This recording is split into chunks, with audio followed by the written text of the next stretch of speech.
There's a version of you who, whenever you had a choice to make a bad habit, they made a good habit. Whenever you chose to skip the training, they didn't. Whenever you decided to sleep deprive yourself and play some video games, they didn't. Whenever you decided to go out drinking, they didn't. This version of you is way superior to you. It's the man you were supposed to be but never became. My name is Bartek, My name is Timek. and this is the ThriveBros. This is a self-improvement channel of two guys trying to improve themselves. In this video, we're gonna cover 7 habits that will help you build the man you are supposed to be. The first habit we wanted to introduce you to is weightlifting. This is the habit that most people start with, and that's why it's one of the most important ones to have in your daily or weekly routine. Once you go to the gym or exercise even by yourself, you just get this muscular frame, you feel better with yourself, and this helps you on many other levels that you may have not thought of before. It helps you mentally, you're more prepared for a challenge and you want to challenge yourself more. I started weightlifting way before I started self-improvement, and I can certainly say that having a masculine frame, having a more muscular body helped me a lot with confidence issues. I was very shy as a kid, and looking more manly really helped me with confidence, and I started carrying myself with more confidence. It still makes you look more confident when you go out with some friends. If you're the only one that works out and you go out with your friends, the confidence that you get on the gym, it makes you look and feel like the leader of the group. Okay, so the second habit is fighting. Probably heard about the movie Fight Club. It perfectly touches what I want to cover. It basically shows you how the main character reclaimed his male aggression through fighting. You see the two versions of guys. You see this corporate dork who doesn't like his life, who's constantly sleep deprived, who hates his job, who hates his boss, and you have the other guy who's just living life. He doesn't give a fuck about materialistic stuff. He lives in an abandoned, ruined house. We don't even know if this house actually belongs to him. It looks terrible, and even though he lives in such a place, he's happy with his life. He's actually the masculine guy that you want to strive to be. He doesn't care about materialistic possessions, and that's what you should do. You shouldn't maybe live in an abandoned house, like that's one thing. However, not caring for materialistic possessions, not being controlled by them, is the other thing that you want to strive for. Yeah, that's a good point. The main guy, the main character, apart from being unhappy with his life, he was addicted to having stuff that TV wanted him to have. He was buying this IKEA stuff, and he only started living and he changed when he lost it. Actually, a few days ago, we sparred with each other. I'm not really that good at fighting. This was like the first time I had a boxing fight with Bartek. He knows more of it than I do. However, it's a really good experience to have. The first time, like the first round, was really weird to me. I didn't even know what to do, and it felt really bad. But the second one, once you actually start noticing some things, getting used to what you're supposed to do, getting ready to actually tank being hit, it feels really good and gives you this adrenaline boost. It's one of the experiences you need to have done, you need to have them experienced, because it's kind of unexplainable to a person that hasn't done it.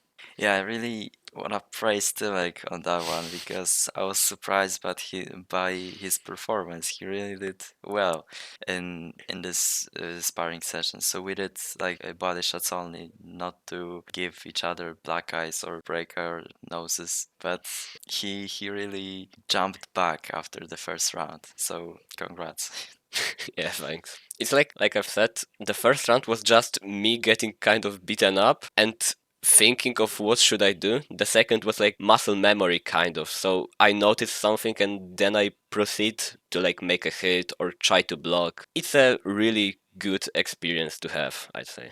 Yeah, it's kind of unexplainable, as Yeah. you said. The third habit is dopamine detox. This is a thing when you try to use your phone less, maybe watch less TV, play less computer games, stuff like that. However, I want you to try to have at least 1 day a week, maybe even two if you have the option, of not using electronics at all or using them only if you have to. So I had this kind of arrangement in my week where I wouldn't use my phone on Tuesday at all. Like the only time when I would use it to like text someone or if I needed a GPS. However, I wouldn't play any games. I wouldn't scroll through TikTok, through Instagram. Not using it at all just makes you notice everything happening around you much more. You stop distracting yourself with cheap dopamine and start enjoying life as humans are supposed to be. You start going out, you start connecting with people, you start doing real stuff as weightlifting, as playing sports with other people. You read, you don't distract yourself with endless scrolling, with watching Netflix, with watching YouTube, and you start to actually living the life. Another thing that will help you with that point is to actually delete the apps you're addicted to. Because I found so many people who are just like, yeah, I'm sitting 6 hours a day on TikTok. And I'm like, you don't want to do that? Yeah, I waste so much time. Then delete it. No,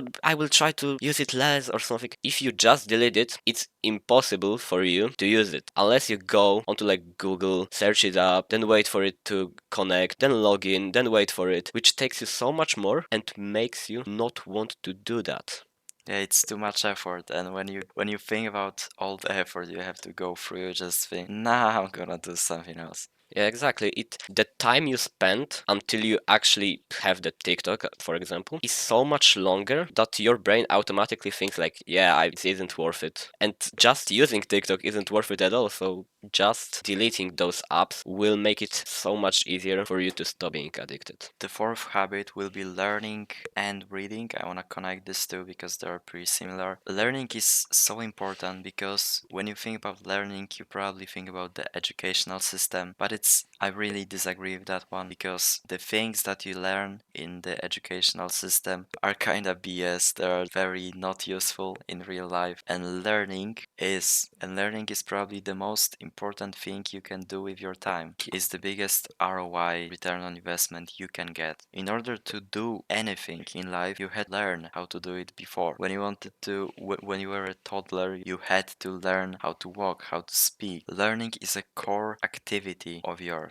And you can see that because before you went to school, before the educational system, you were allowed to ask questions. And there was a study that toddlers or babies that know how to speak ask 1,000 questions a day to their parents because they actually want to learn about the world that they live in. The fifth habit we wanted to discuss is competing with other people. So when you go to the gym, when you play some sports, you want to be the best. Even if you aren't the best, you're going to try to be the best and improve to be the best. It's really important to know that there is no such thing as competing with yourself. Weak people use it as an excuse in order not to compete with other people. Similarly to gym and exercising, competing also helps you gain that confidence that you may be lacking. Having to compete with other men makes you much more confident in your abilities because you're learning what to actually do and how to do it better, faster, and it helps you achieve that confidence even in the things that you may not be knowledgeable about. Okay, so let's move on to the sixth habit, and it's gonna be failing. Failing is very important because there is no person alive that never lost, that never failed. And every champion in any sport, any successful person failed and learned how to jump back from their losses. They were failing and failing and failing until they won and achieved success. There is also a famous quote: the master has failed more times than the newbie has even tried. And that is such a good quote because if you look, as Bart has said, at all the champions that are right now the best in any sports, they have tried so many times, failed maybe even 90% of what they tried early on, and still got to be the best of the best because they learned from every failure they had.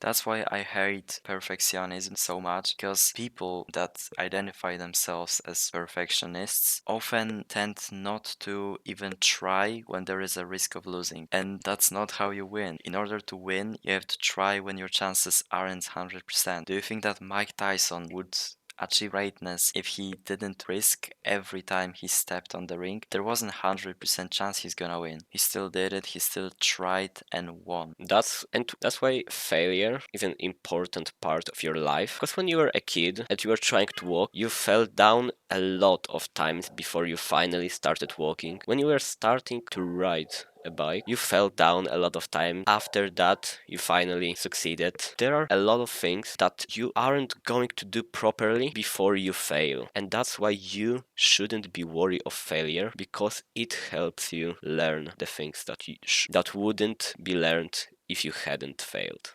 Yeah, that's another thing I hate about school. But school makes you think that failing is a bad thing, and it's not. Failing is how people are supposed to learn. The seventh and the last habit we have is getting comfortable with being bored. This isn't an obvious thing that many people think of, but when you're bored, the things you will probably start to do are either play some games, maybe look through the internet, use your phone. Not many people, when they are bored, will go out for a walk or just sit, maybe with their thoughts. Most of the people, when they are bored, really turn down to the bad habits they used to do or still do. And that's why getting comfortable with your boredom is such a boon, because you're getting comfortable with not doing anything. This is the time you can actually have some break time. It's the time that you give yourself to sit just your thoughts. You don't distract yourself with TV, with Netflix, with YouTube, with video games. You don't distract yourself even with reading or learning. You just sit with your thoughts, maybe a journal to write your thoughts. And that's a very important thing to do when you don't know what to do, because it's better to do nothing than do a bad habit. And when you do stare at the wall for an hour, for example, you will come up with ideas, with productive ideas, how to fill this blank of time.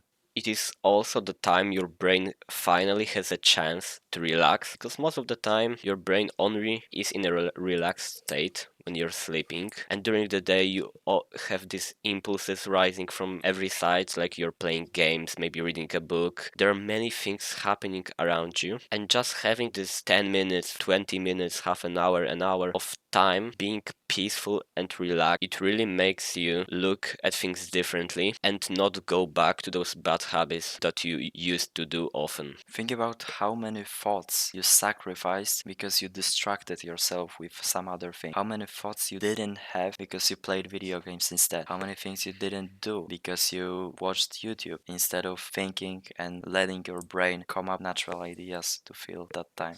And just having this time makes you remember your thoughts better, because most of the time when you're playing games, maybe your mom comes up to you and is like, yeah, you should maybe wash the dishes or throw the trash. And you're like, yeah, I'll finish this game. And an hour passes, 2 hours, 3 hours. She comes by your room, yells at you for not doing that, and she just does it herself because you're unable to do it. And it's just because you didn't let your thoughts go clear. Like, you didn't let your brain process what she was even saying. Your brain wasn't even able to process it. It was just working on those 10 things that were happening on the screen. And if you have just been sitting on your couch thinking, and she went to your room and asked you to do this, you would do that in a second. Like, you're always ready. You would remember it.